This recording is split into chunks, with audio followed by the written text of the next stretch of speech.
Okay, so hi everyone. We're continuing our discussion on module number 1, which is about the atoms and the periodic table.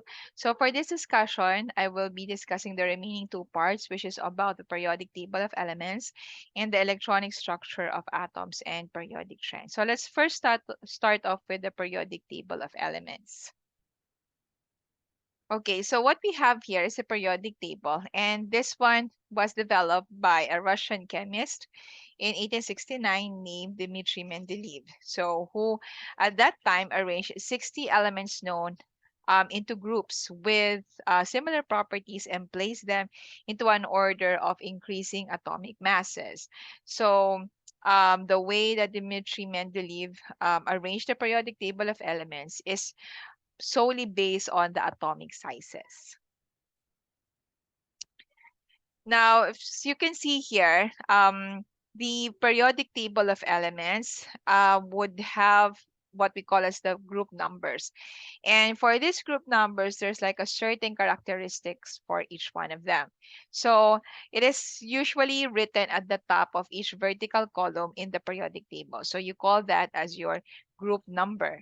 So now, also in the periodic table, you will also find the period. So the period actually refers to the row of chemical elements. So per row. So just like in this periodic table here, you can see that we have 7 rows. Okay, so this is now what we call as your period number. And all the elements in a row have the same number of electron shells.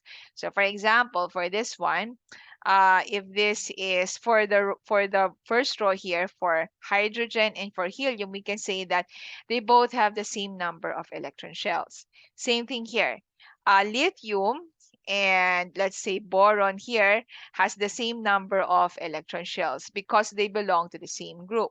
Another one would be this one. You have potassium, and let's say with cobalt. Okay, so since they both belong to the same period, we can also say that they have the same number of electron shells. Now, for the alkaline metals, that's what we call as group 1A. This is like their characteristics. So elements within this group are soft, shiny metals that are good conductors of heat and electricity, and they also have relatively low melting point. So that's the common thing between this one. You have here lithium, sodium, potassium. Okay, so these elements here, they belong to the alkaline metals.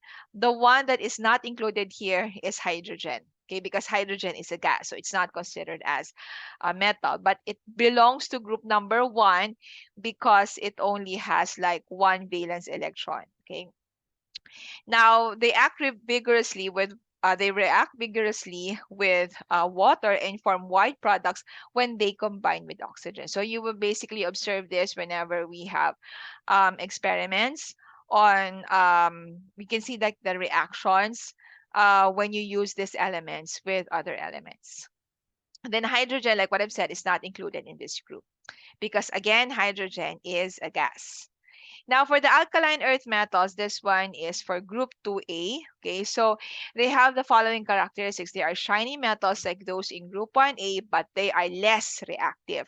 So when you say less reactive, that means you will not observe the same kind of reaction, just like what you see in group 1 metals. They're also good conductors of electricity. So these group 2 metals are like this one. The group 2 here, you have here magnesium and calcium belong to this group. Then we also have the halogens. Okay, so the halogens are considered to be group 7A. So you can find them here. And they are highly reactive and form compounds with most of the elements. And they are the most reactive among the non-metals. So you can see that here. This one includes fluorine and chlorine. And you can also see here iodine. So these are like the common um, elements that you will encounter in our chemistry laboratory activities. Also, we have the noble gases, which is group 8A. So the noble gases, they are quite unreactive and are seldom found in combination with other elements. So that's why you call them noble, because when you say a person is of noble blood or like royalty, they do not mingle with ordinary people. And these gases are just like that. You cannot expect them to have a certain kind of reaction with all the other elements. Okay, so why is that? Because it has something to do with their valence electrons. So in their electron shell, it's already occupied by electrons. Their shell is already complete with electrons, so that's why they do not react with other elements. Basically, in principle, your atoms would react with another atom, or in this case, your elements would react with another element if they will share their electrons. And the typical number for that is 8 electrons. Okay, so if they have completed the 8 electrons that they share together, then we can say that there is an actual reaction taking place. So we will deal more into that when we come to chemical reactions. Now for the metals here are the ones that you see here. For example, here in this periodic table. So these are this group. So you have here the metals, groups 1 and 2. Again, excluding hydrogen. And then you also have here the transition metal. Okay, so in this group, the ones at the center. And also here at the bottom part, they are also considered as metals. So metals are basically shiny solids. They are ductile and malleable. When we say ductile, that means you can easily turn them into wires. When you say malleable, they can be easily turned into flat sheets. Okay, so they're also good conductors of heat and electricity. That's one of the um, common characteristics, or what that is one of the most distinct characteristics of metals. They are good conductors of electricity and heat. They usually melt at higher temperatures also compared to nonmetals. And all are solids at room temperature, okay, except there's an exception here, which is mercury, because mercury is the only metal which is in liquid form. This is the same mercury that you see in the body thermometers that we're using, like the silver thing there inside the body thermometer, that is actually mercury. Now for non-metals are not especially shiny or ductile, and you can find them here at the right side. Okay, so the ones here at the P block, these are mostly non-metals. Okay, so they're often poor conductors of heat and electricity. So it's the complete opposite of the metals, and they typically have low melting points and also low densities. Now, metalloids, or in some cases we also call them as semi-metals, they exhibit some properties that are typical to metals and other properties that are characteristic of non-metals. So you can imagine like metalloids are in between. So they can be a metal and at the same time they can also be a non-metal. So they display like certain characteristics. So for instance, they are considered semiconductors because they can be modified to function as both a conductor or insulator. The metals here would be this one. You have this group here, you have boron, like you have silicon. Okay, so these are the groups, like the ones here that would look like like stairs. Okay, so those are considered as metalloids. Now let's move into the electronic structure of atoms and the periodic trends. Now, let's start off with the definition of what an electromagnetic radiation is. So, in terms of electromagnetic radiation, we say that all types of electromagnetic radiation include light, and you also have particles that move as waves of energy. Okay. Now we have here what we call as a visible spectrum, and there's also like a huge spectrum of electromagnetic waves. So I'll be discussing more of that in a little while. So basically, when we talk of electromagnetic waves, we denote this, of course, with a property which is called as the wavelength. Now, the wavelength is denoted by the Greek letter lambda, and this one refers to the distance from a crest or a trough in the wave to the next crest or trough in the wave. So this high point here, we call this as the crest, okay, like as you can see here. And then the lowest point here on the wave, we call that as the trough. So the distance between one crest to the next crest, this one is what you call as your lambda or your wavelength. So as you can see here in the diagram, this is the distance between one crest to another crest, and then your wavelength can also be denoted by the distance between your first trough to the second trough. Okay. Now, the wavelength has also something to do with the frequency. So because they are directly related. So the frequency is denoted by the Greek letter nu, and this one refers to the number of waves that pass a fixed place in a given amount of time. Okay, and this one is inversely proportional to the wavelength. So when we say inversely proportional, that means if you increase the wavelength, the frequency will decrease, or if you increase the frequency, the wavelength will decrease. So as you can see here, this one is a classic illustration of a wave that has a short wavelength. Okay, because you can see there's like a short distance between this crest to the other crest. Now, so if you have a shorter wavelength, you would see that you have a high frequency, because here you can see that there are more waves, okay, compared to the one with the low frequency. Now, in a wave that in a wave that has low frequency, you can see here that there are lesser number of waves, but the wavelength is long. So you can see that from this distance from one crest to the other crest, it's quite longer compared to the first one. Okay, so this is what we mean by an inverse proportional relationship between your frequency and your wavelength. Now, the wave equation is defined as the relationship of the speed of light in the wavelength, which is measured in units of meter, and frequency, which is in a unit of per second. So s raised to negative 1 also means per second. So if we will look at this equation, c here refers to the speed of light, and you have here the lambda, which is the wavelength, and you have here nu, which is the frequency.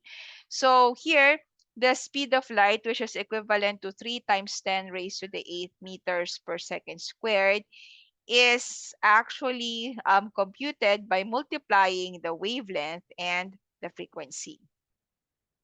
So then, in terms of the electromagnetic spectrum and energy, so we can say that the energy is inversely related to your wavelength.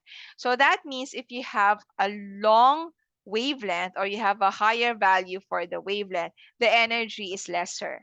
And if you have higher energy, that means your wavelength is shorter. So the radiations with long wavelengths, um, such as radio waves that are used for AM and FM radio signals. Cellular phones and TV signals have relatively low energy.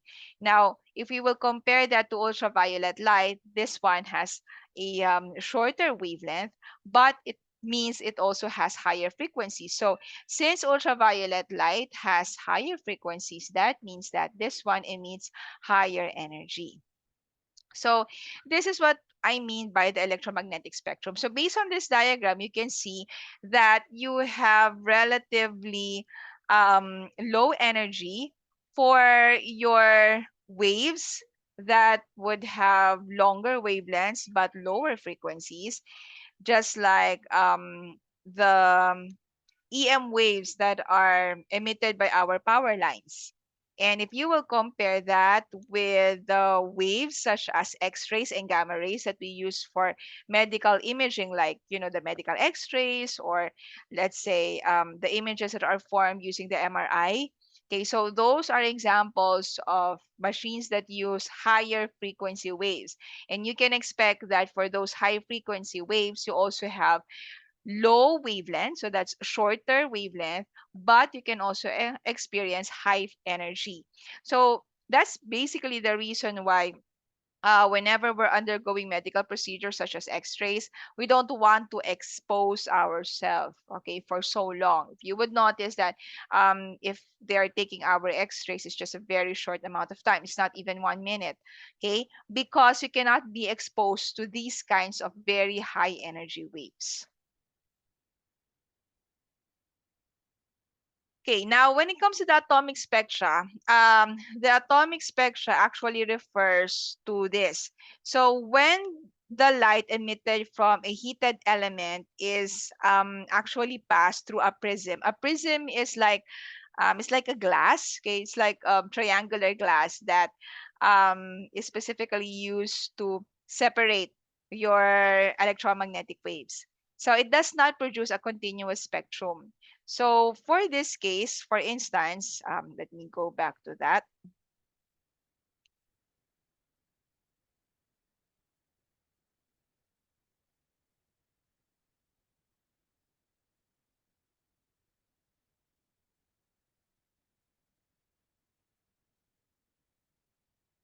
Okay, so instead, an atomic spectrum is produced that consists of lines of different colors separated by dark areas. And the separation of colors indicates that only certain wavelengths of light are produced when an element is heated. So every element, when you heat them, they emit some kind of light. Okay, and that light has an equivalent wavelength. So this one gives each element a unique atomic spectrum. So let me give you an example of this. For example, if you would heat here this element strontium, okay, if you will let this pass its light that it produces under the prism, you would be able to come up with this color. Okay, so you have here like the blue on this side and you have red here. So it's not a continuous pattern. Okay, it's actually separated by, like these dark areas. And for every element, it has a certain atomic spectrum. It's very unique to each element. Another example here is barium. So as you can see here, for barium, it has produced like four different colors. So here you have blue, and then you have here a little bit of a green and yellow, and then you have here orange, and it's almost to the color red. Okay. Now, in this case, you would notice that the atomic spectrum of strontium compared to barium is also very much different. Okay, so remember that for every element, there's a specific atomic spectra that is related to them. Now, all atoms, like what I've said, they would always contain electrons. And of course, for every atom, we also have what we call as the energy levels. So in an atom, each electron has a specific energy known as the energy level. Now, this energy level, we assign them to a particular value, which is what we call as the principal atomic number, or we just denote this by the letter N. So generally, electrons in the lower energy levels are closer to the nucleus. Okay, so if you will imagine like this one, this figure here, this cute little cartoon here, if this is your nucleus, okay, all the electrons that are nearer to the nucleus, they would have lower energy levels. Okay, so while the electrons in the higher energy levels are farther away. So for example, if we're going to consider, let's assume that this one is an electron. So this electron here, this one is farther away from your nucleus, which is the center of the atom. So we can expect here that this electron has higher amounts of energy. So the energy of an electron is also quantized. When we say quantized, the energy of an electron can only have a specific energy values. Okay, so they do not have a certain range. So it has to be is specific. So there's like there's an assigned energy value to that. Okay, so what happens when you have changes in the energy levels? So when an atom absorbs energy, an electron of that atom would probably move into a higher energy level. And we call this as an excited state. Okay, so this is what happens when your electron absorbs energy.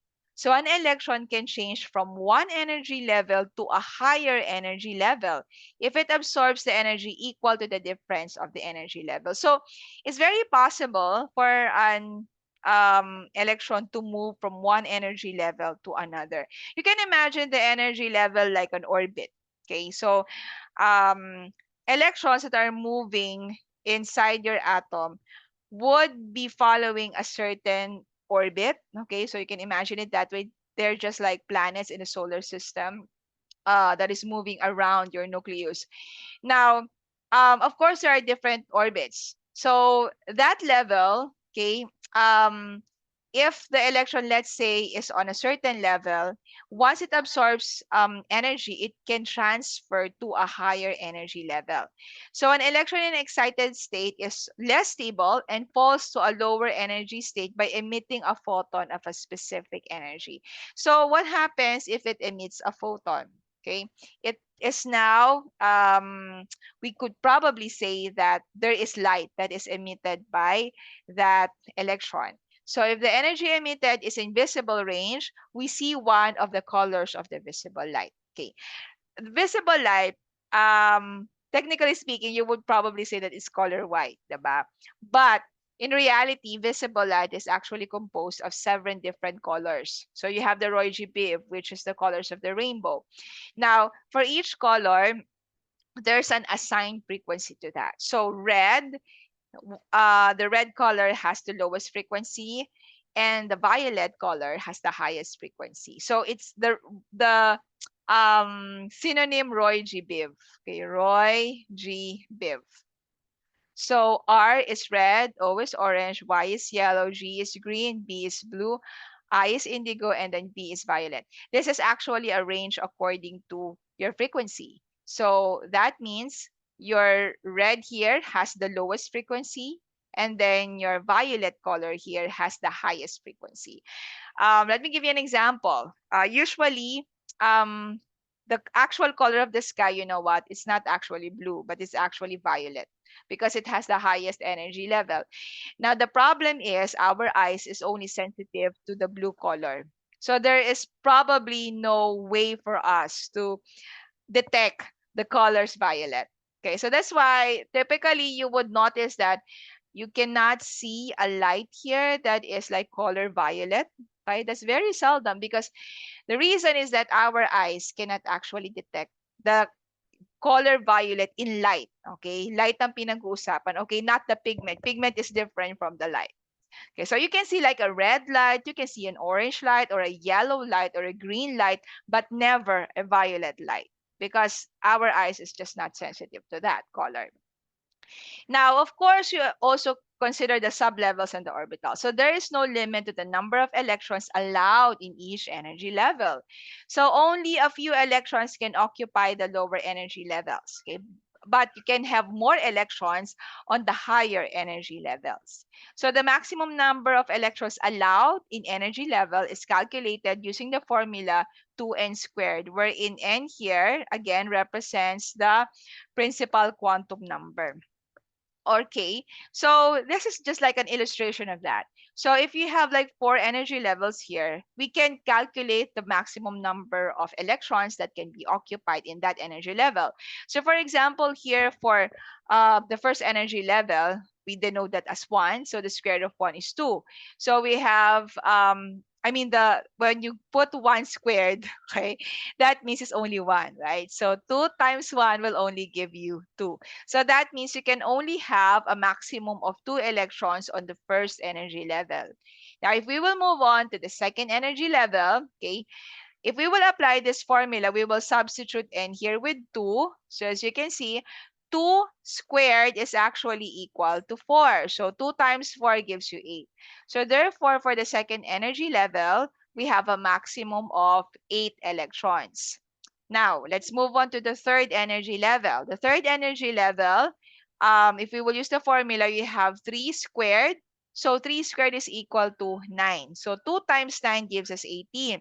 So therefore, for the third energy level, you have a maximum of 18 electrons. And similarly, for the fourth energy level, so if we will substitute n here with 4, so 4 squared is equal to 16. So 2 times 16 will give you 32. Okay, so basically the idea is that, so the larger or the higher your energy level is, the greater number of electrons you can have. Now, in terms of the sublevels, each of the energy levels consists of one or more sublevels, in which electrons with identical energy can also be found. So these are what we call as the SPDF. If you're familiar with this, I'm sure you have done this before in your chemistry classes in high school. You have the sub-energy level S, P, D, and F. And this is basically very easy to do because if you know the pattern on your periodic table, it's very easy for you to come up with the energy level for each of your elements. Okay, so the number of sublevels within an energy level is equal to the principal quantum number, which I have shown you earlier.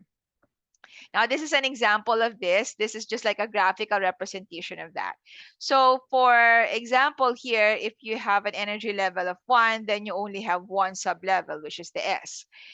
And if you have two energy levels, okay, so you can have two sub levels as well. So you can have the S and then the P. And then similarly for 3, you can have three sub levels as well. So you have S, P, and D. And then for the fourth sub level, for the fourth level, you can have four sub levels. So that means you can have the complete set, which is the S, P, D, and F. Okay, so notice that the one with the highest energy here is the F. Okay, that's the F sub level. Now, when we talk about orbitals, the orbitals refer to the location of an electron in your atom. Now, the reality is that there is no way for us to determine at exactly which point your electron is. Okay, there's no reason. There's no way for us to know where is the exact location of an electron. So we can only make a guess. So when we make a guess, we can designate a certain area wherein we can assume that we can find the electron there, and we call that as the orbital. So the orbital is a three-dimensional volume in which electrons have the highest probability of being found. Okay, so ibig sabihin, we're expecting that you can most probably find them there. So malamang nandun sila. Pero hindi natin masasabi where is the exact location of that electron. Now, these are some of the shapes of the orbitals. So it might look like like what like little spheres, okay, like you put together, or like little petals, okay, in a flower. So for instance here, for this one, you only have like two orbitals, okay, and then you can even have more than two orbitals, just like in this example here. So the orbitals here would refer to the areas wherein we assume that we can find an electron there. Okay, so now the orbital capacity and the electron spin are also related. So the Pauli exclusion principle states that each orbital can hold a maximum of two electrons. Okay, again, let me repeat that. Each orbital can hold a maximum of two electrons. So when two electrons are in the same orbital, actually they repel each other. Why? Because they have the same charge, and electrons are negatively charged. So if you put together negative and negative, they are like charges. So the probability is that they will be repelled. Okay, and then their magnetic fields will cancel. So this happens only when two electrons spin in opposite directions. So we can represent the spins of electrons in the same orbital with one arrow pointing up and then another one pointing down. Okay, so but this is just like something good to know, but you don't really have to be particular with that, with the orbital capacity and the electronic spin. So this is just like info for you guys. So here is what it looks like, okay? For us to imagine what is like the number of electrons that we could possibly have for a certain for our elements. So like what I've said before, you can have four energy levels. You can have 1, 2, 3, and 4. And then you can also have the same number of sub levels per level.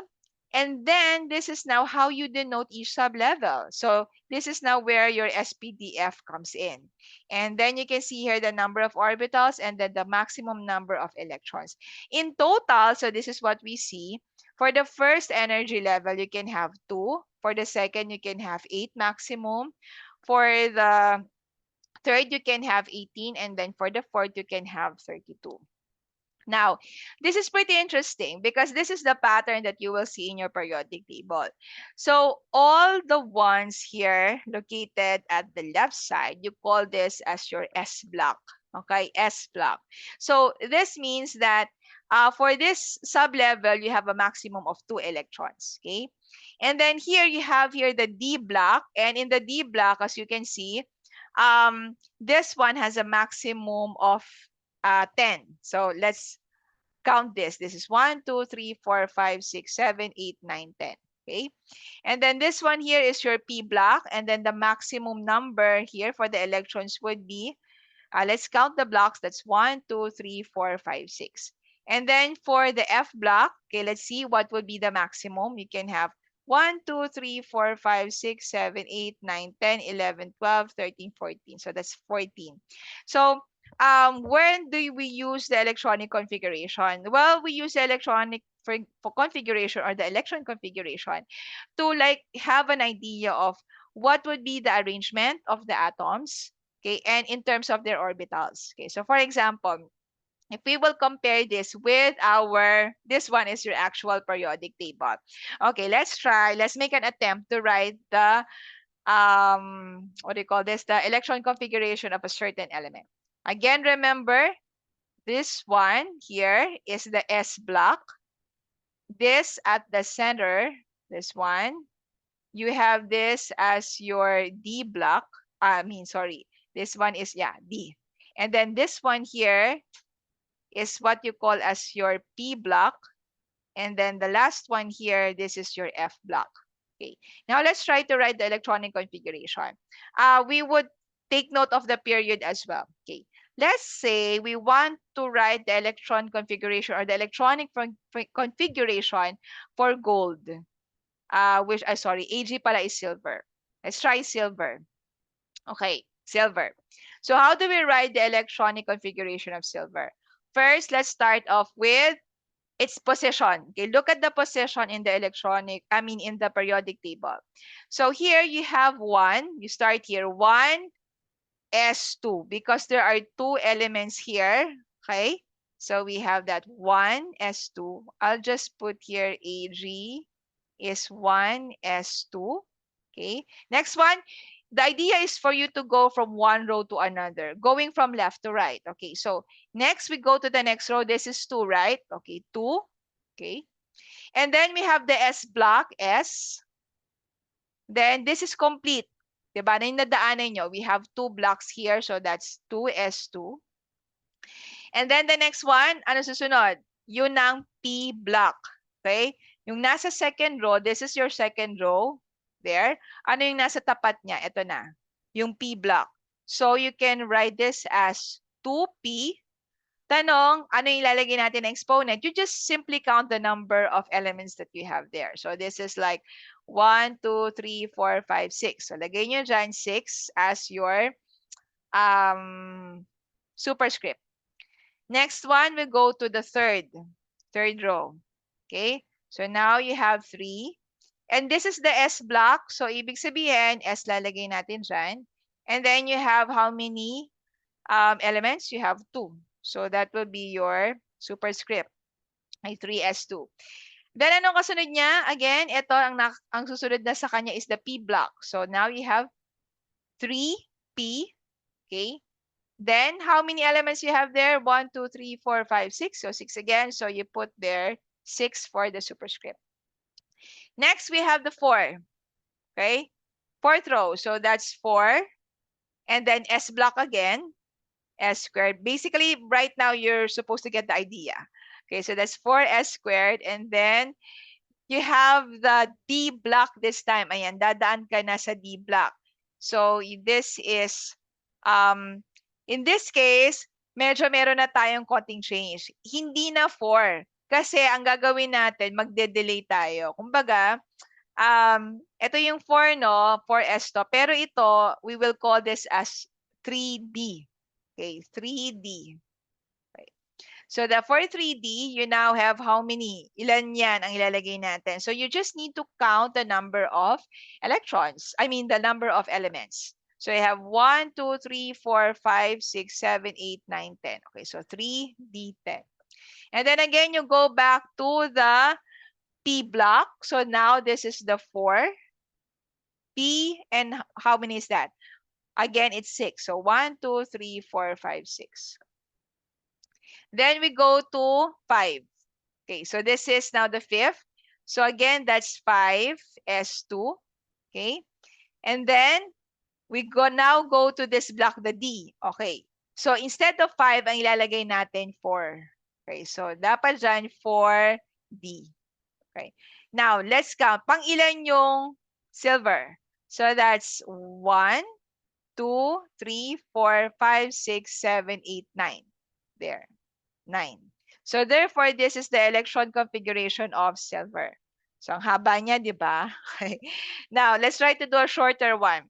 Let's say we want to write the electron configuration of fluorine. Okay. So let's try this. So first, again, we'll start off with the first one. So that's 1. Let me just put fluorine here. Okay. So this one is 1, S2. Okay. And then this is 2, S2. Okay, kasi nasa S block na siya. Susunod na niya is the P block. So this is 2P. Let's count pang ilan si fluorine. So that's 1, 2, 3, 4, 5. Yan. So this is your electron configuration for fluorine.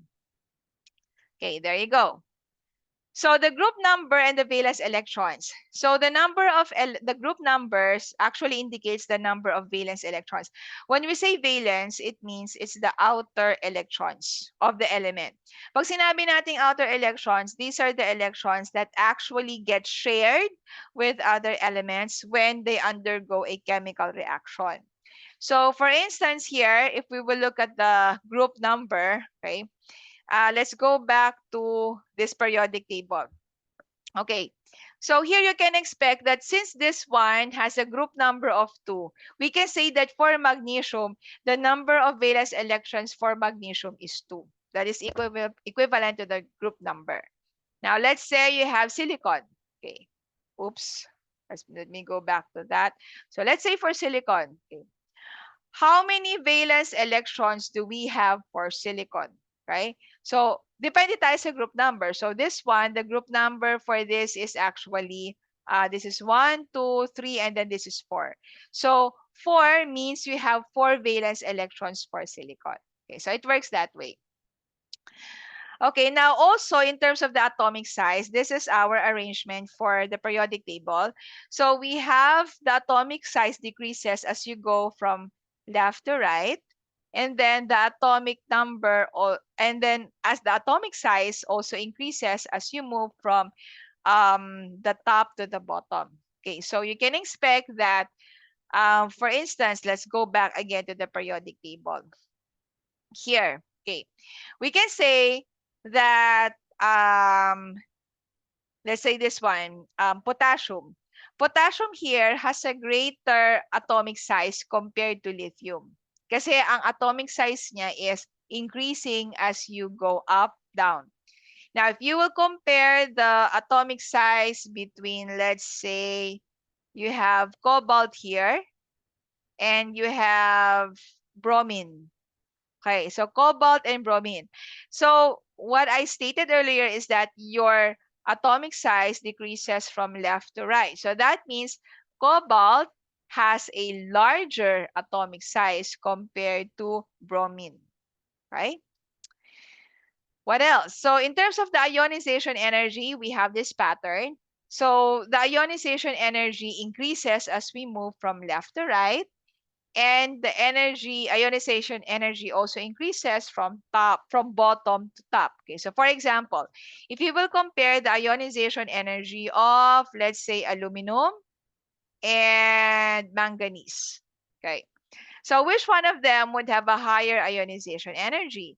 So since on the location of these elements on the periodic table, so we say that the ionization energy increases from left to right. So since your aluminum is located here on the right compared to magnesium, therefore we can say that aluminum here has the higher ionization energy compared to manganese.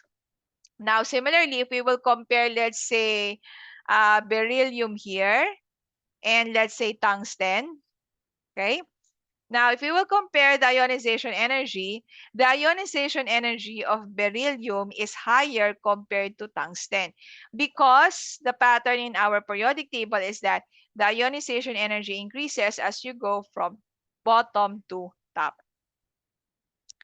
Now, in terms of the metallic character, we say that the metallic character increases as you move from right to left, and the non-metallic character otherwise increases from left to right. Okay, so for example, if we will try to compare the metallic character of fluorine and carbon, okay, which one is more metallic in character? Okay, so based on this diagram here, based on the pattern that we're seeing, your non-metallic character increases as you move from left to right, and your metallic character increases as you move from right to left. So that means fluorine here has higher metallic character. It has greater metallic character compared to your carbon. Now, we know that for these atoms to be combined, okay, they will be combined by use. When they are combined, we call them as molecules. Now, what makes them combine together? So in here, we have what you call as the intramolecular forces. So this one can be classified into ionic bond or covalent bond. Now, the intramolecular forces are the forces that keep atoms or ions together in a compound. So you can imagine that these forces are like the glue that puts these molecules and atoms together. So ionic bonds are the strongest of the forces in the compounds, while covalent bonds are formed by atoms sharing the electrons. Now, intermolecular forces can come into three types. We have what we call as dipole-dipole interactions that occur between the positive end of one molecule and then the negative end of another. While in the hydrogen bond, it occurs between the partially positive hydrogen atom in one molecule and a partially negative nitrogen, oxygen or fluorine atom in another molecule. Well, from the word itself, hydrogen, you can imagine that anything that is reacting to the element hydrogen, they would have hydrogen bond, okay, existing between those molecules. And finally, you also have dispersion forces. So dispersion forces occur between nonpolar molecules. So there you have it. So that ends our discussion for this topic. So what we're gonna do now is that you will be having your quiz on this part of the discussion, and again, this will be time pressured, and this is basically the application of what you have learned from this topic. So again, good luck everyone, and I'll see you guys in class.